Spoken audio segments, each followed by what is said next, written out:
Ati i shenjtë Papa Francesku ndahet nga jeta një ditë pas kremtimit të Pashkës. Papa Francesku zëri të varfërve që riformësoi Kishën Katolike, por u përball me kundërshtime tash pra ndroi jetë sot 21 prill 2025 në moshën 88 vjeçare, njoftoi Vatikani. Ati i shenjtë ndodhej në Rom në shtëpinë Shën Marta ku ishte transferuar pas shtrimit në spitalin Gjemeli.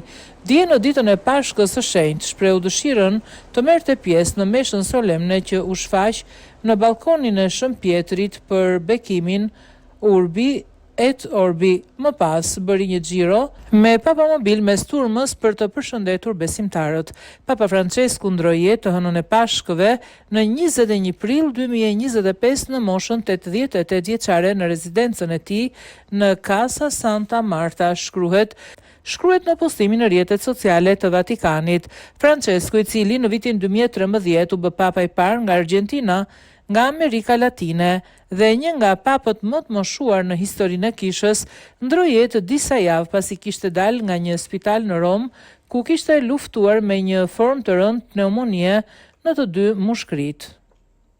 Në 28 shkurt, Vatikani bëri të ditur se papa kishte kaluar një krizë të izoluar bronkospazme, e cila ishte shoqëruar me të vjella dhe përkeqësim të menjëhershëm të gjendjes së frymarrjes. Për shkak të bronkoaspirimit, ai ishte vendosur në ventilim mekanik jo invaziv dhe sipas dhënësve pati një përgjigje pozitive fillestare ndaj trajtimit.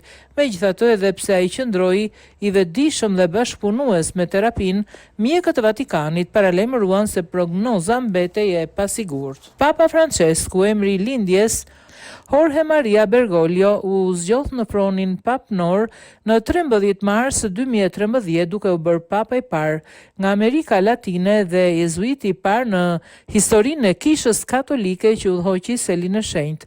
Ai do të mbahet mend për përulësinë, mesazhet e tij të forta për paqe, drejtësi sociale dhe kujdes për të varfrit, si dhe për thirrjet e tij të vazhdueshme kundër diskriminimit dhe shfrytëzimit të natyrës.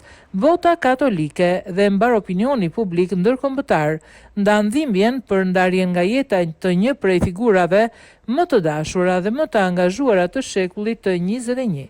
Detajet të mëtejshme për homazhet dhe ceremoninë përkujtimore pritet të mbahen publike nga Vatikani në orët në vijim.